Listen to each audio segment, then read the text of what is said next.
Assalamualaikum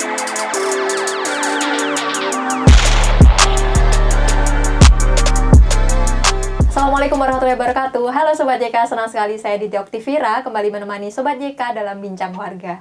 Kali ini saya akan ngobrol dengan teman-teman yang kemarin mengikuti Anugerah Inovasi dan Penelitian Kota Yogyakarta dan baru saja ini melakukan presentasi di depan juri. Tapi kalau misal Sobat JK penasaran nih ya, kemarin ini kan beberapa hari yang lalu kita juga memperingati Hari Disabilitas Internasional. Dan salah satu penelitian yang diteliti oleh teman-teman di sini itu berkaitan dengan disabilitas netra. Nah, hari ini saya sudah kedatangan dengan Mbak Lulu dan juga Mbak Nini. Halo Mbak, silakan disapa dengan Sobat JK. Di sini atau di sini? Oke. Oke, Mbak Lulu dan Mbak Nini. Kan ini kemarin kita ngikutin salah satu penelitian, yaitu ada juga aplikasi namanya Netraku ya Mbak. Jadi penelitiannya berkaitan dengan Netraku. Iya, betul. Nah Mbak, sebenarnya nih sebelum kita nanti lebih jauh ke Netraku, sebenarnya kemarin ketika penelitian kan pasti ada latar belakang nih. Kenapa sih teman-teman Mbak Lulu dan juga Mbak Nini ini kayak gimana ya? Ada hal-hal yang ingin disampaikan gitu nggak sih Mbak? Atau misal apa sih latar belakangnya dari Netraku ini dilahirkan gitu? Gimana sih Mbak? Oke, jadi sebenarnya emang sebelum Netraku kita udah konsen di teman-teman difabel gitu. Jadi ketika kita jadi mahasiswa, ya mulai dari pemilihan mahasiswa berprestasi dan lain sebagainya, karya tulisnya itu berkaitan dengan difabel. Dari tahun berapa sih Mbak itu berarti? Itu sekitar tahun 2019.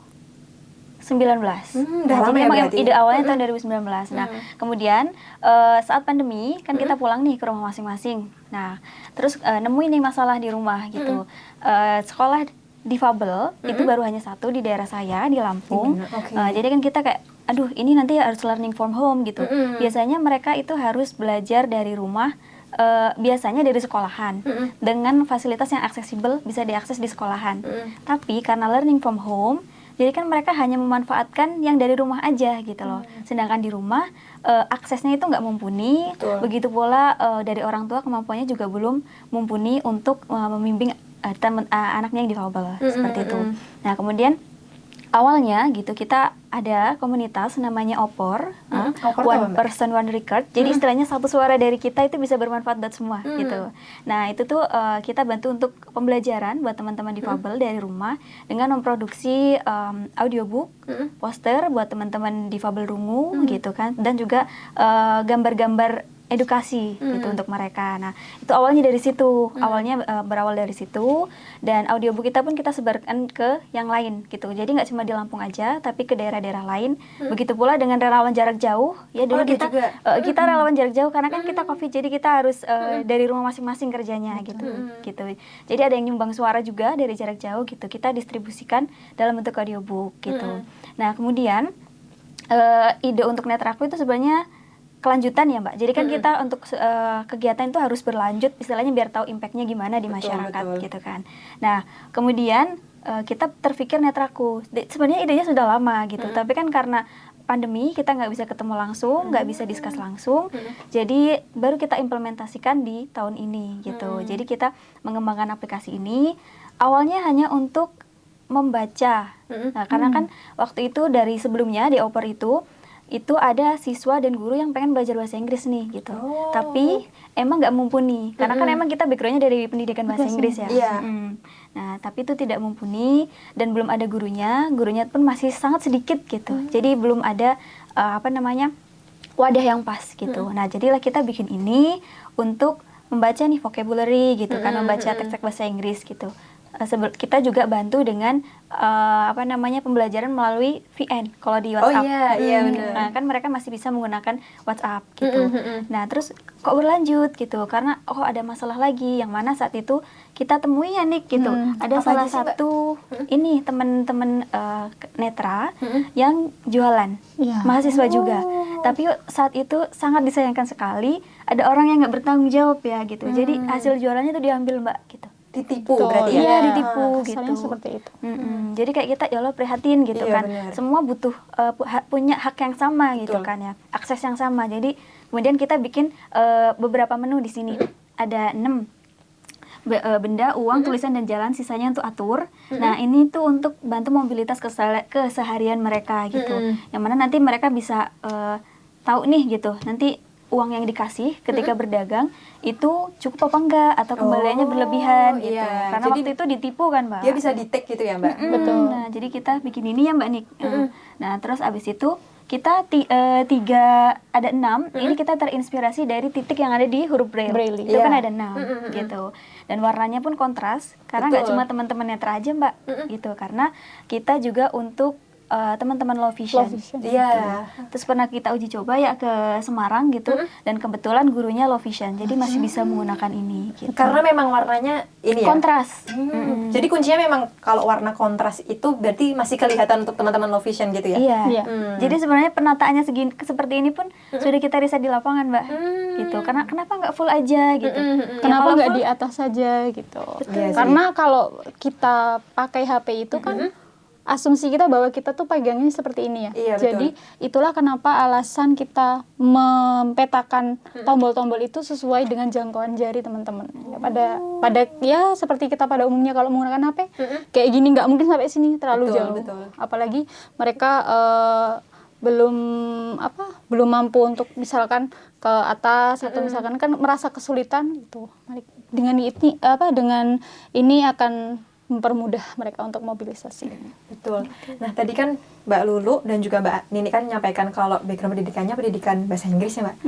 Kok bisa sih Mbak dulu tuh kepikiran gitu, Mbak? Termotivasinya tuh apa sih, Mbak, ketika kan kalau saya ya pribadi, saya tuh berterima kasih sama Mbak berdua ini karena cuma sedikit orang, belum banyak orang yang mau terjun untuk membantu teman-teman difabel ya tentunya. Nah, ini dulu gimana sih, Mbak? Apakah ada pengalaman pribadi atau seperti apa sih, Mbak, ketika dulu motivasi Mbak berdua ini untuk bisa bikin aplikasi semacam ini? Oke. Jadi dari bahasa Inggris ya. Nah, sebenarnya jangan jauh-jauh lah, Mbak, gitu. Mbak tahu penemu Alibaba? Enggak. Jadi Alibaba kan e-commerce pertama di dunia. Iya. Penemunya Jack Ma. Jack Ma. Oh, iya. Mungkin teman-teman udah hilang banget. udah kenal ya Jack Ma ya, mungkin teman-teman semua udah kenal Jack Ma gitu, itu siapa gitu. Beliau juga berasal dari pendidikan bahasa Inggris. Jadi kenapa kita enggak gitu, karena emang ada masalah dan kemudian kita punya idenya. Kalau misalnya kita belum bisa nih bikin aplikasinya gitu, tapi kita ada kelompok, jadi kita punya tim. Nah, jadi kan kita bisa menuangkan ide kita. Kalau kita sendiri mana mungkin bisa terjadi karena kan? background gitu. kita beda, bukan dari teknik gitu. Gitu. Jadi kita dari ide, diskusi dengan kelompok, dengan tim, dengan pakar, dengan dosen juga gitu, sharing juga gitu. Kira-kira gimana nih kalau misalkan kita aplikasikan gitu? Masa iya sih hanya tertuang di tulisan aja gitu kan? Kita pengen menebar kemanfaatan gitu, karena Khairunas anfa'uhum linnas lah ya, sebaik-baik manusia yang bermanfaat untuk manusia lainnya gitu. Terutama mereka kan lebih banyak membutuhkan akses dan informasi daripada orang-orang awas gitu ya, Mbak. Gitu. Jadi kita selagi masih bisa membantu, memprovide itu, ya kita lakukan gitu. Jadi semoga aja ya masih bisa terus bermanfaat buat teman-teman gitu. Betul sekali. Kalau Mbak ini juga sama, Mbak, kayak gitu, Mbak? Iya, karena kita satu tim. Jadi satu ide, kemudian kita mencari orang yang memang bisa untuk membantu ide kita itu bisa terwujud, maka dari itu kita punya tim. Oh, timnya tuh kayak gimana sih, Mbak? Apakah 5 orang terus backgroundnya dari teman-teman teknik atau kayak gimana sih, Mbak, itu timnya? Timnya itu ada 3, yang satu ini yang dari teknik gitu. Jadi berdua tambah teman teknik itu atau gimana? Iya. 3. Terus proses brainstorming ide sampai akhirnya jadi si Netraku ini ya gimana sih, Mbak? Ketika kan pastinya 2 kepala aja pasti berbeda ya, Mbak, kan itu apalagi 3 orang dan juga kita harus bolak-balik ke dosen dan semacamnya, ke lapangan juga, itu kayak gimana, Mbak? Kalau itu untuk masalah brainstorming itu kebetulan karena kita sudah satu kepala, karena idenya sama-sama dari kita. Nah, itu untuk eksekusi ke tim yang teknik itu lebih mudah sih. Jadi karena kebetulan yang tim teknik itu juga sama-sama punya fokus yang sama untuk membantu masyarakat dan segala macam itu, jadi akan lebih mudah untuk menangkap instruksi dari kami gitu sih. Jadi untuk komunikasi dan mobilitas sesama tim itu dapat terhandle dengan baik. Betul. Oke. Ya meskipun sekarang sudah satu kepala ya Mbak, Iya. ya prosesnya tuh panjang Mbak sebenarnya gitu. Jadi ya panjang sekali gitu untuk bisa menyatukan ide, dan untuk bertemu pun kita harus menyesuaikan dengan jadwal masing-masing yang Iya. padat gitu. Iya, betul. Jadi mungkin kalau misalkan nggak bisa ketemu langsung, kita sering ketemu langsung, tapi lebih sering lewat Zoom, lewat telepon gitu. Karena kan punya kesibukan masing-masing ya Mbak, di samping kita mengembangkan aplikasi ini gitu. Ya itulah proses menjadi satu kepala itu Mbak. Benar. Itulah kenapa idenya dari 2019. 3 tahun ya, lama banget ya itu ya. Prosesnya panjang gitu. Jadi kita sebenarnya sering dulu beberapa kali kolaborasi bikin audiobook juga dengan komunitas yang udah ada gitu kan. Terus juga dengan NGO, salah satu NGO nasional juga kita disupport oleh mereka yang opor tersebut, sehingga kita bisa maju dari opor punya Netraku juga gitu. Jadi kita punya keduanya. Terus Mbak, kan ini terkait dengan tadi Anugerah Inovasi dan Penelitian di Kota Yogyakarta. Kenapa sih Mbak? Mbak berdua ini backgroundnya tadi kita sempat ngobrol ya Sobat JK dari UI kan ada di Sleman nih, sementara di sini kan Anugerah Inovasi ini ada di, meskipun ya cuma beda tipis ya, Sleman sama Kota Jogja. Nah, motivasinya apa sih Mbak kok kayak wah ini Netraku nih harus benar-benar masuk ke Kota Jogja, istilahnya kayak gitu nih. Itu kayak gimana Mbak kemarin ketika itu? Karena yang kita lihat bahwa kata yang identik dengan Jogja itu kan pariwisata ya Kak. Betul. Jadi ya orang siapa sih yang nggak tahu Malioboro dan Beringharjo 0 km segala macam. Jadi yang itulah menjadi alasan kami bahwa pariwisata inilah yang membuat kita itu tergerak lebih tergerak untuk bisa. Dan yang saya lihat kan sering ke Malioboro ya. Iya. Itu kan ada teman-teman difabel netra yang jadi menyanyi atau misalkan menjual apa gitu. Nah, itu kan akan sangat rentan dengan hal-hal yang tidak kita inginkan gitu kan. Jadi itulah alasan kenapa kita ingin masyarakat itu tahu bahwa kita tidak seharusnya seperti itu kepada teman-teman yang memiliki keterbatasan fungsi, apalagi dalam melihat gitu. Jadi ya sebenarnya emang motivasi kita pertama emang untuk belajar ya, kita butuh masih banyak pengetahuan gitu, tambahan masukan dari expert gitu kan. Ini salah satu ajang yang luar biasa ya Mbak. Jadi dari sini kita juga bisa ketemu expert, terus kemudian kita belajar, ketemu dengan networking baru gitu kan. Dan juga kita selain itu kita bonusnya adalah kita dikenal. Nah, yang mana kalau dikenal di sini kan kita juga butuh support system ya Mbak. Iya. Nah, dari adanya support system kita kan bisa mungkin lebih dipermudah dalam pengembangannya gitu kan. Yang tadinya kita sendiri nih gitu. Kita punya istilahnya yang tadinya sendiri, kita punya tim kita bareng untuk menyelesaikan masalah yang ada kan jadi lebih ringan gitu. Nah, apalagi kan basis ekonomi Kota Yogyakarta kan pariwisata budaya ya. Iya. Nah, kan cocok banget nih buat teman-teman tunanetra ya untuk bisa belajar ekonomi, belajar berusaha, kayak misalkan seperti berjualan nih di kawasan-kawasan wisata, seperti mungkin di Malioboro atau tadi di Keraton, area Keraton gitu kan. Nah, mereka bisa belajar untuk lebih mandiri, kayak mana mereka juga sebenarnya punya daya juang gitu, yang bisa kita kembangkan untuk bisa berkembang gitu, yang kita bisa maju gitu kan. Jadi mereka yang mana nanti mereka bisa mendapatkan akses yang sama, peluang yang sama dengan kita, dengan orang-orang awas, kemudian punya daya saing gitu dengan yang lain, dan juga tentunya meningkatkan taraf hidup gitu.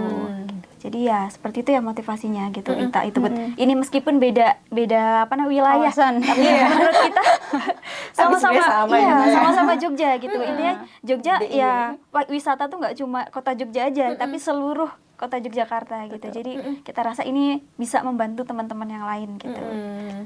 Oh ya Mbak, kan saya dengar kemarin sempat uji coba ya Mbak, ini Netraku. Gimana sih Mbak pengalaman kemarin uji coba, terus kayak respon-respon dari teman-teman tuh kayak gimana sih Mbak ketika kemarin uji coba tuh?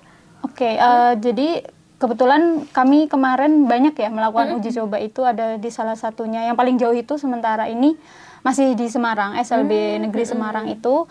Kebetulan salah satu guru atau stafnya itu juga difabel netra, jadi katakanlah itu adalah expert untuk kita, karena yang memberikan feedback itu orangnya langsung gitu.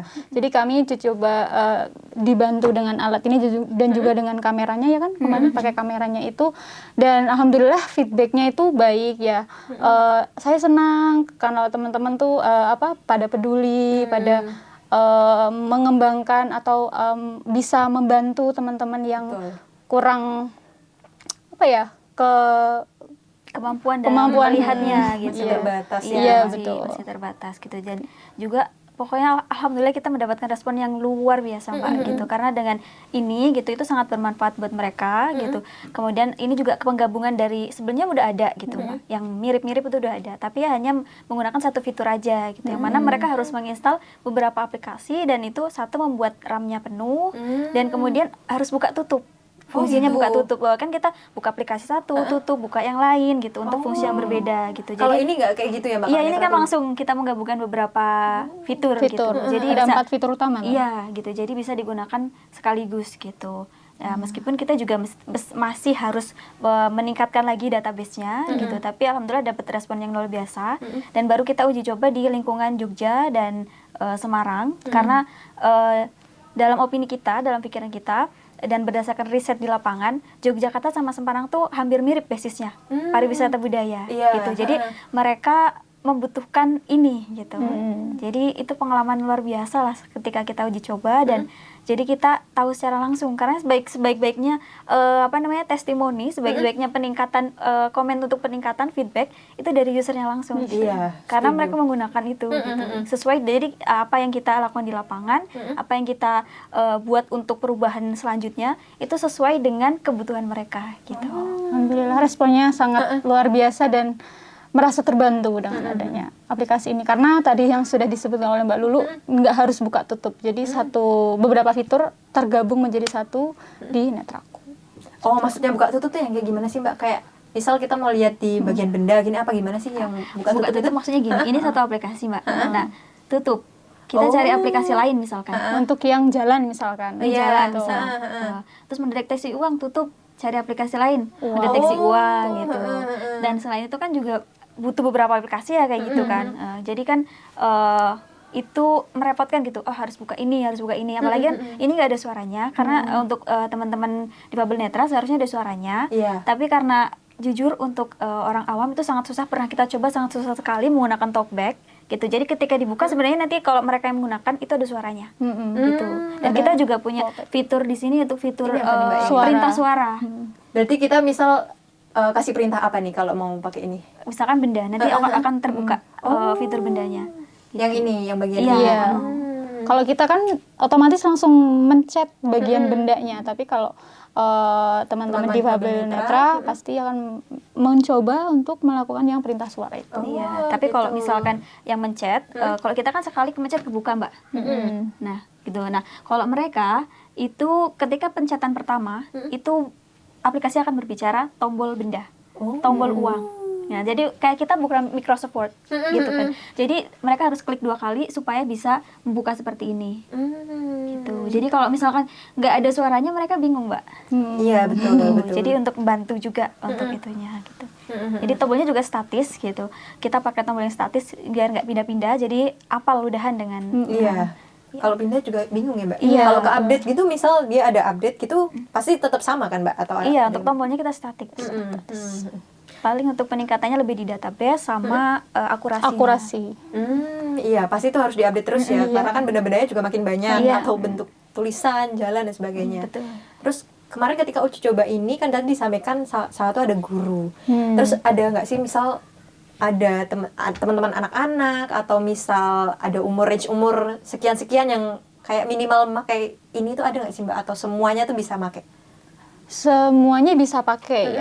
Untuk yang kalau dari lahir itu kayaknya belum bisa juga kan pakai HP ya Mbak. Jadi Misal anak-anak umur SD gitu Mbak, misal kayak gitu dia pengen pakai gitu bisa nggak sih? bisa. Bisa. Cuma kemarin memang kita belum uji cobakan kepada yang anak-anak SD. Jadi memang baru pure dari teman-teman yang sudah Lebih dewasa. Cuma Karena kita pernah menghadapi juga dari SD itu kita pernah menghadapi juga tapi belum diuji cobakan ini. Baru media yang kita kembangkan. Itu responnya juga positif Mbak ketika itu? Iya, karena emang butuh itu gitu. Untuk mendapatkan akses pun nggak mudah gitu Mbak. Gitu. Kalau tergantung wilayah, ada yang wilayahnya yang mudah. Mungkin kayak di Jogja sinyalnya bagus nih gitu. Kita nggak tahu nanti di daerah pegunungan atau deket-deket daerah dataran rendah gitu. Itu sinyalnya gimana juga kita nggak tahu gitu.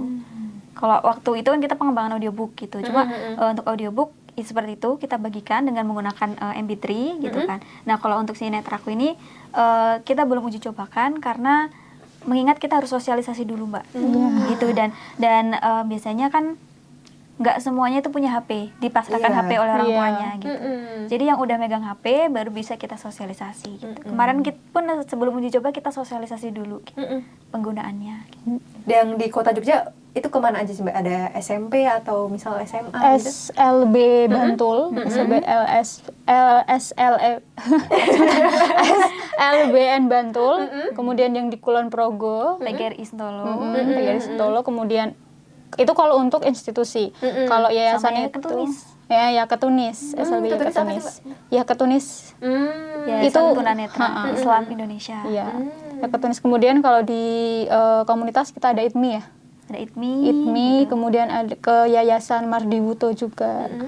Kemudian ke Komunitas Braille. Brilliant Indonesia.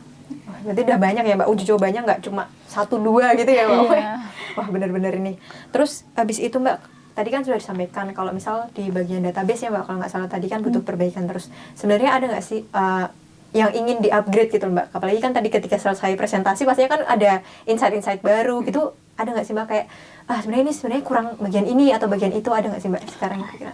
Oke, kalau misal database itu pasti kurang banyak ya, karena kita itu sudah punya 5.000, sekitar 5.000 database gitu. Tapi untuk tingkat keakurasian itu udah sampai ke tahap 70-90%. Jadi kadang-kadang ada yang belum akurat, tapi ya namanya masih dalam proses pengembangan. Tentunya kita perlu mengembangkan lagi. Dan di sini fitur jalan itu belum dapat terlaksana dengan baik. Sudah, tapi belum selancar yang benda uang dan tulisan. Kenapa Mbak emang kalau yang jalan tuh?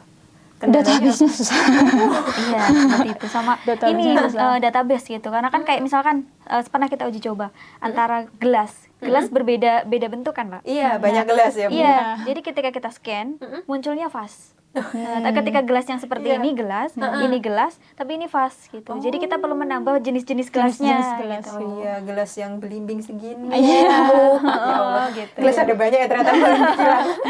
Sama ini gitu. Ini kan kita sementara belum bisa yang terkena air banyak kameranya gitu. Jadi ini perlu kita upgrade lagi yang biar kalau ketika hujan di jalan kena percikan air itu enggak rusak gitu. Dan kita sebenarnya ada covernya Mbak gitu. Cuma tapi untuk saat ini belum bisa kita bawa gitu. Berarti ini kameranya.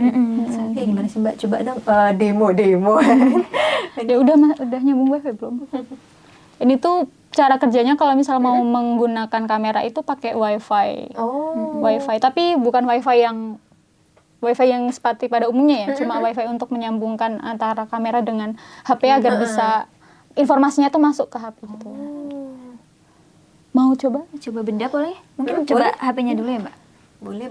Coba mungkin Mau coba HP gini ya kalau apa mau Orang boleh, orang. coba ya. Oke. kita trial dulu. Jadi percobaan dulu nih.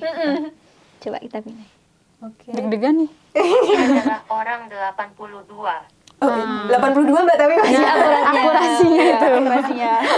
Jadi kalau masnya di scan terus 2% gitu agak perlu dipertanyakan. Iya. panggil Pak Ustaz. Gitu. Jadi seperti ini penggunaannya Mbak. Gitu. Jadi nanti dia akan muncul berapa persennya gitu. Jadi akurasinya ini beneran gelas nggak sih? Gitu. Ini beneran HP nggak sih? Gitu. Jadi seperti itu. Makanya kita tambahkan dengan akurasi seperti itu. Oke. Wow. Enak banget.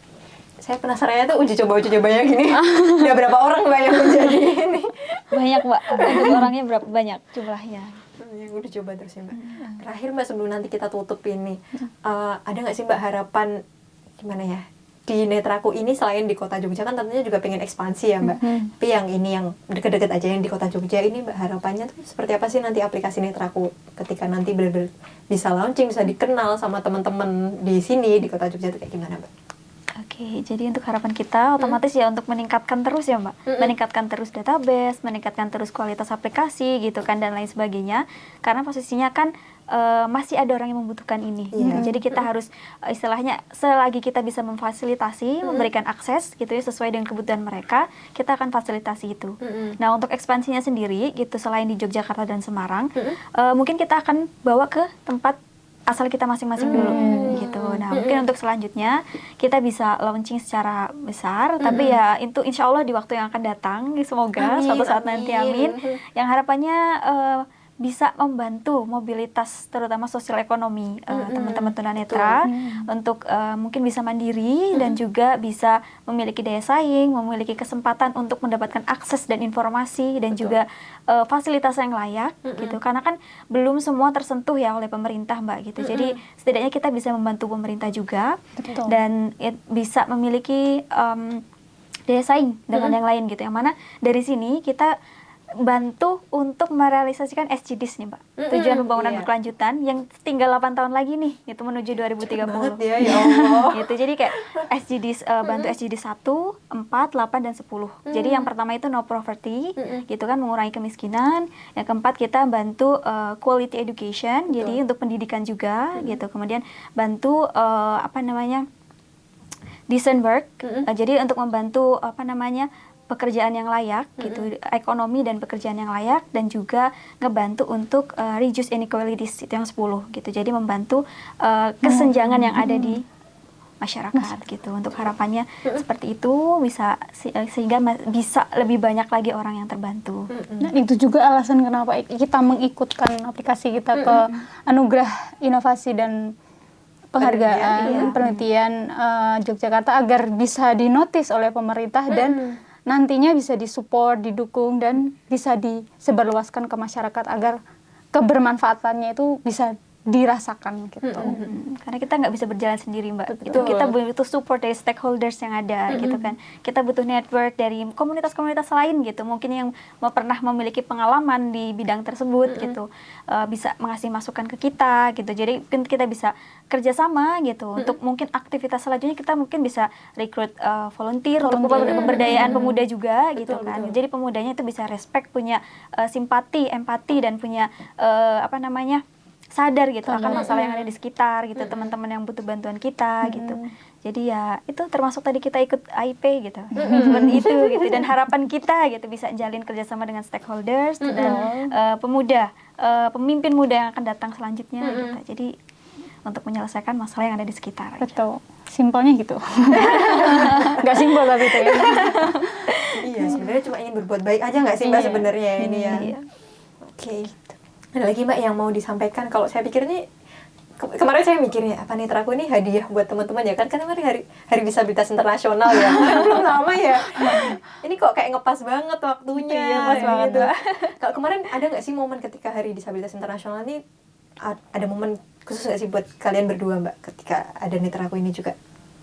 Jadi tergerak sendiri, tergerak gitu. Oh ya Allah, ini hari disabilitas nasional nih gitu kan. Terus apa nih yang udah kita lakuin sih gitu. Sejauh ini tuh kebermanfaatannya udah jauh mana sih gitu. Jadi kita lebih refleksi dari diri kita sendiri gitu, untuk plan juga untuk kedepannya gitu kan. Kita ngeplan gitu mau gimana nih gitu, untuk keberlanjutannya gitu. Sejauh ini mana aja sih, sejauh apa kita menebar kemanfaatan gitu. Kira-kira sudah berapa orang yang bisa merasakan manfaatnya gitu, seluas apa. Jadi lebih menjadi bahan refleksi diri kita gitu. Mbak Nini juga sama. Dan harapan saya itu netraku agar cepat selesai, cepat berkembang dengan pesat, cepat mendapat respon yang baik dari masyarakat, dan cepat dirasakan kebermanfaatannya untuk masyarakat. Kayak melahirkan anak nggak sih? Exactly. Prosesnya lumayan panjang ya. Tapi hamilnya 3 tahun. Makanya pusingnya sampai sekarang ya. Iya, karena kan kita nyabi juga, Pak. Kita punya kesibukan masing-masing gitu. Terus gimana bisa mengumpulkan ide gitu, Betul. kumpul bareng, dan ya prosesnya lumayan panjang. Solid banget Mbak. Memang Mbak Doanya untuk kedepannya ya, Mbak. Amin, semoga lancar. Amin, nanti. amin. Pokoknya udahlah yang ini udah intinya niatnya baik, hasilnya baik, Amin, ya nanti Allah. insya Allah nanti pasti ada jalan. Amin. Oke, gitu terima kasih Mbak Lulu, Mbak Nini juga sudah hadir. Baik, terima kasih Sobat JK sudah membersamai kita sampai akhir. Hari ini kita ngobrol banyak Dan juga tentunya harapannya nanti kita bisa lebih terbuka terkait dengan teman-teman disabilitas netra, dan juga jangan lupa untuk selalu support YKTV. Sampai jumpa. Dadah. Bye. Silahkan di tengah situ. Bye.